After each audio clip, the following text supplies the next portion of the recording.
Hello guys, welcome back to my YouTube channel doctors education point. आज का हमारा topic है दोषों के गुण।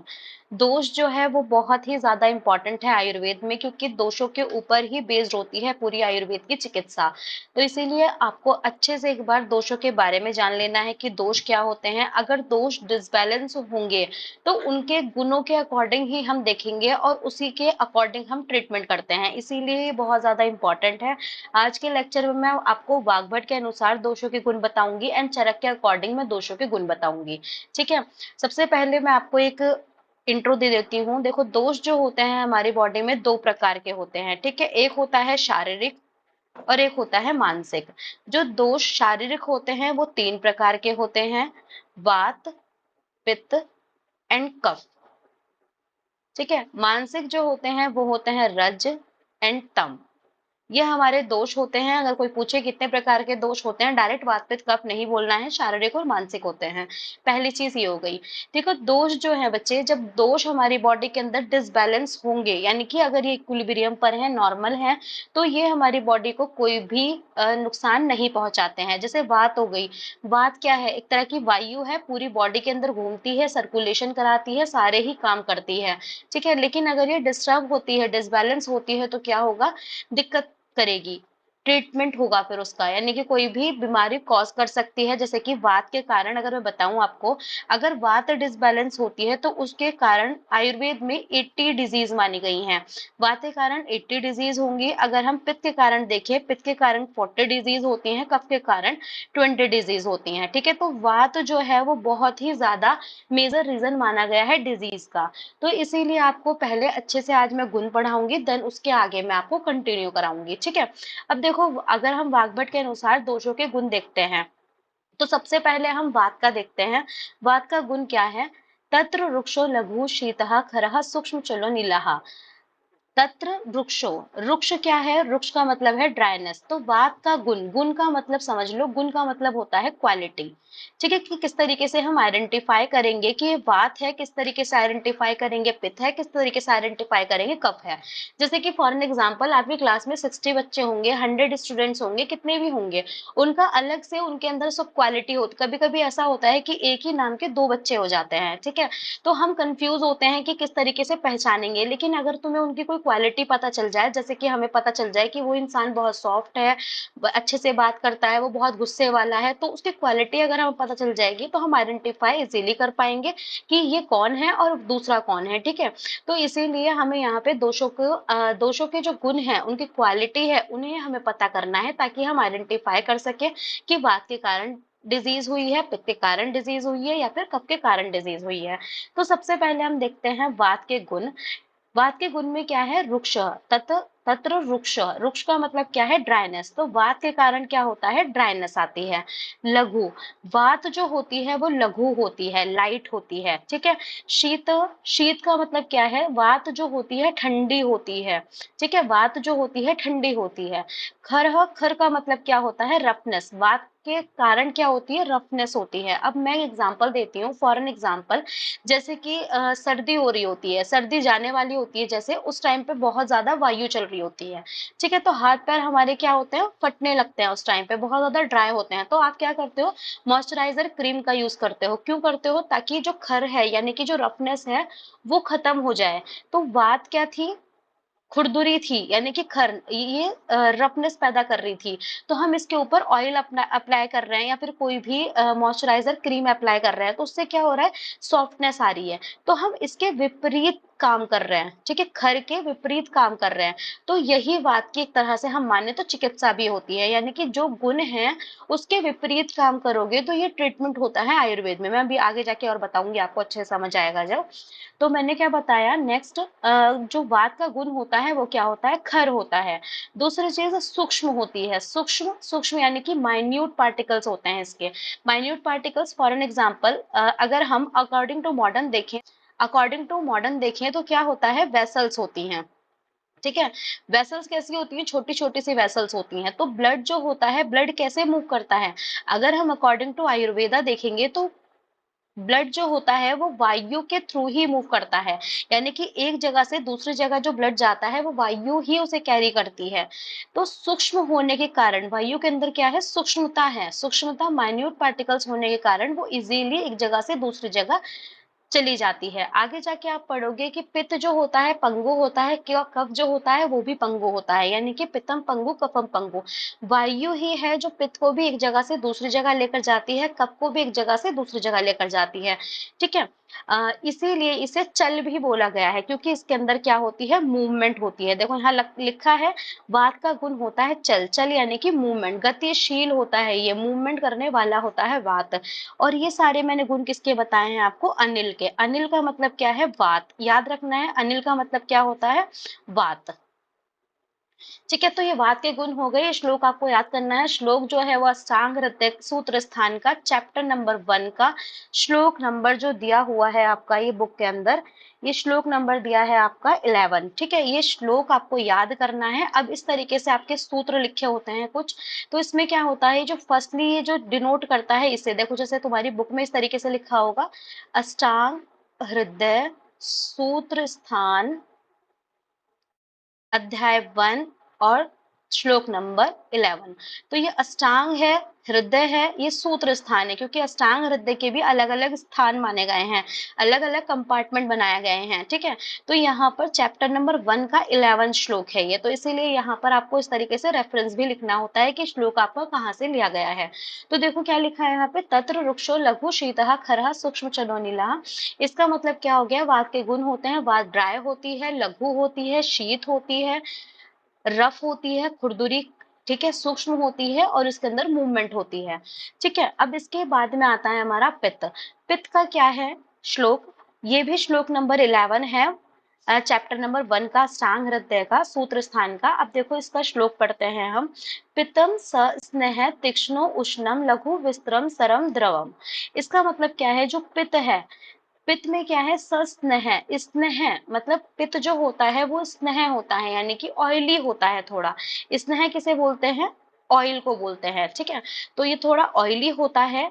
तीक्ष्ण, ये पेनिट्रेटिंग होता है, बहुत ज्यादा शीघ्र ही कार्य करने वाला होता है, जल्दी से कार्य करने वाला होता है और पेनिट्रेटिंग होता है। उष्ण, ये इसका गुण जो होता है वो उष्ण होता है, यानी कि ये गर्म होता है, हॉट होता है। लघु, ये लाइट होता है।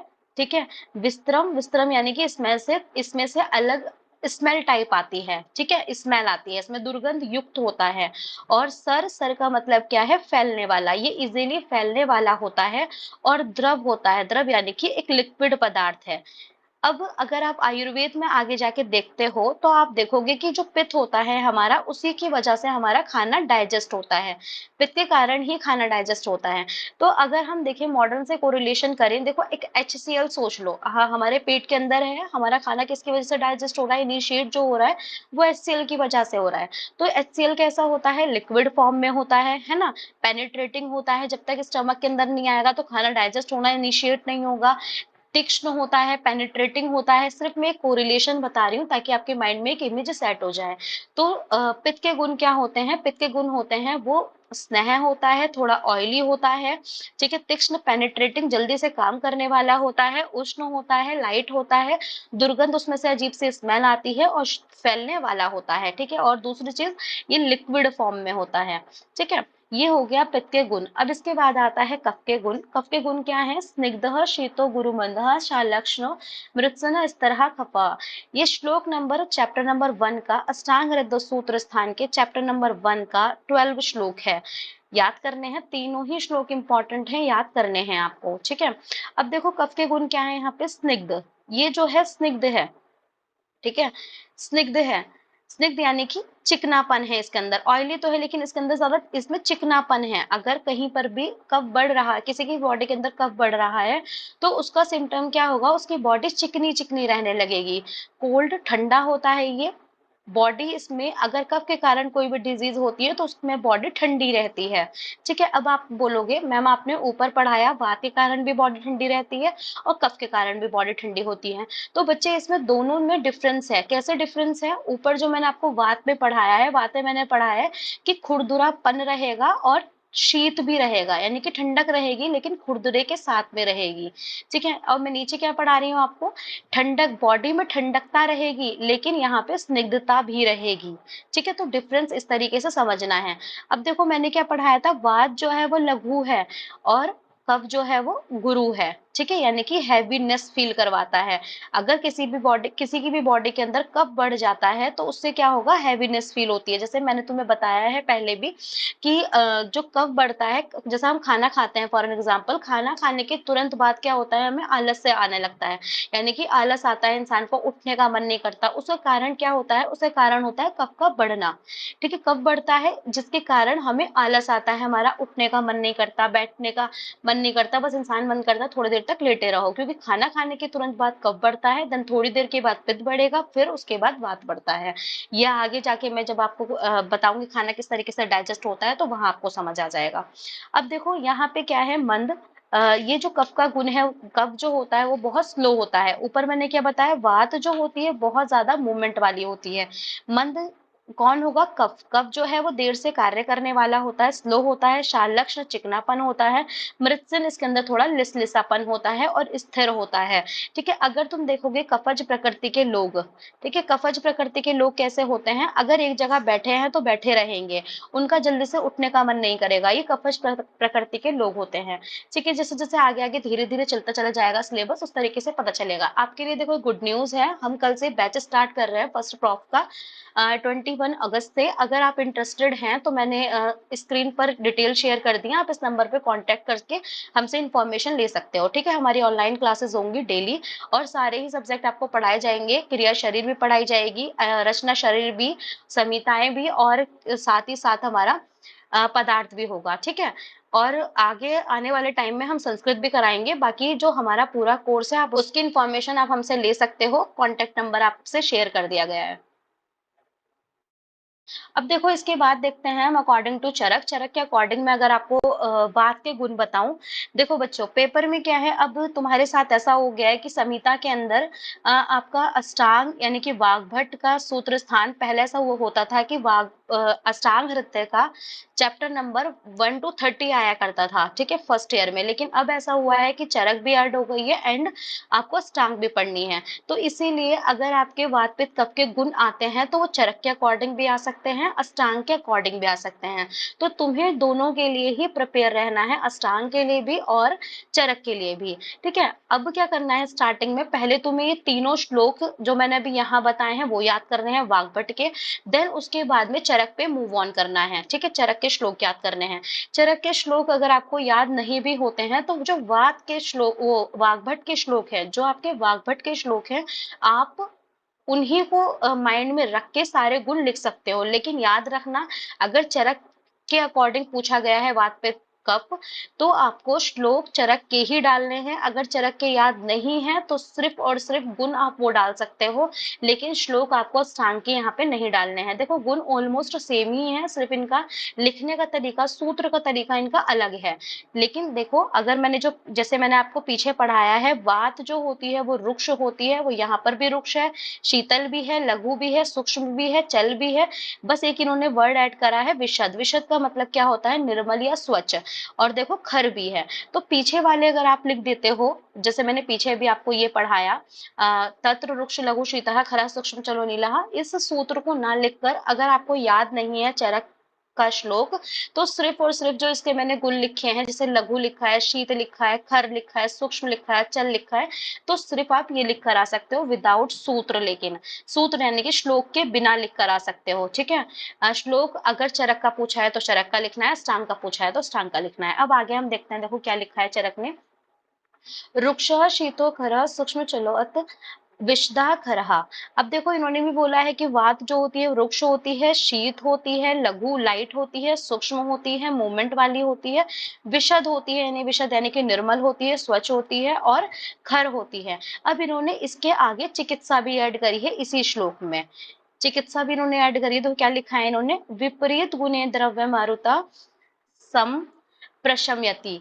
इसका मतलब क्या है, संप्रशमयति का मतलब यह है कि अगर इससे जो वात के जो गुण हैं, अगर उसके विपरीत गुण दिए जाते हैं पेशेंट को तो वात ठीक हो जाती है, यानी कि वात का शमन हो जाता है। जैसे फॉर एन एग्जांपल मैंने अभी आपको बताया कि अगर सर्दियों में बॉडी जो है वो ड्राई हो रही होती है तो क्या हो रहा है वहां पे, खरता बढ़ रही है, यानी कि खररुक्षता आ रही है वहां पर। ठीक है, तो आप क्या करोगे, उसमें ऑयल लगा लेते हो या मॉइस्चराइजर क्रीम यूज कर लेते हो, तो उससे क्या होता है, ड्राइनेस जो होती है खत्म हो जाती है आपकी। तो ये क्या है, उसके विपरीत है। तो यहाँ पर अगर आयुर्वेद में आप देखोगे तो आयुर्वेद में हमें याद रखनी है आपको ये बात, विपरीत चिकित्सा करनी होती है हर किसी की। ठीक है, अगर वात बढ़ रहा है तो हमें करना है वात कम करने के लिए, अगर वात किसी की बॉडी में बढ़ रहा है तो हमें उसे कम करने के लिए उसके विपरीत चिकित्सा करनी होगी। ठीक है, पित्त बढ़ रहा है तो पित्त के गुणों के विपरीत हमें चिकित्सा करनी होती है, विपरीत यानी कि अपोजिट चिकित्सा करनी होती है। ऐसे ही कफ बढ़ रहा है तो कफ के अपोजिट चिकित्सा करनी होगी, तो हमें ये चीज ध्यान रखनी है। ठीक है, अब इसके बाद आता है नेक्स्ट श्लोक हमारा पित्त का। तो देखो इन्होंने क्या लिखा है यहाँ पे, सा सस्नेह उष्णम तीक्ष्णम च द्रव्यम अम्लम सरम कटु। इन्होंने ये बात बोली है, जो हमारा पित्त होता है वो स्नेह होता है, उष्ण होता है, तीक्ष्ण होता है, द्रव होता है और अम्ल। इन्होंने एक वर्ड और ऐड करा है, अम्ल। अम्ल होता है, सरम सर होता है, फैलने वाला होता है, और कटु होता है, कटु गुण वाला होता है।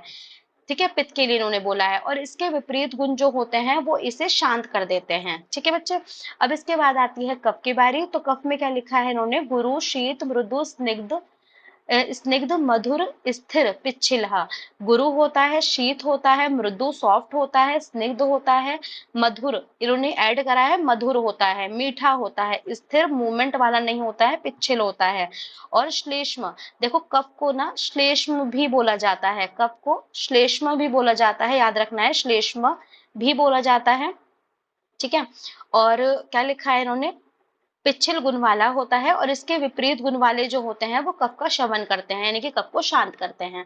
अगर आपको ये लेक्चर अच्छा लगा हो तो मेरी वीडियो को लाइक करना, सब्सक्राइब करना, और अगर आपको ये कंटिन्यू करने हैं लेक्चर तो हमसे कांटेक्ट करना, ताकि लाइव क्लासेस ले सको और अपना कोर्स फर्स्ट ईयर का पूरा अच्छे से कंप्लीट कर सको। ठीक है, थैंक यू सो मच।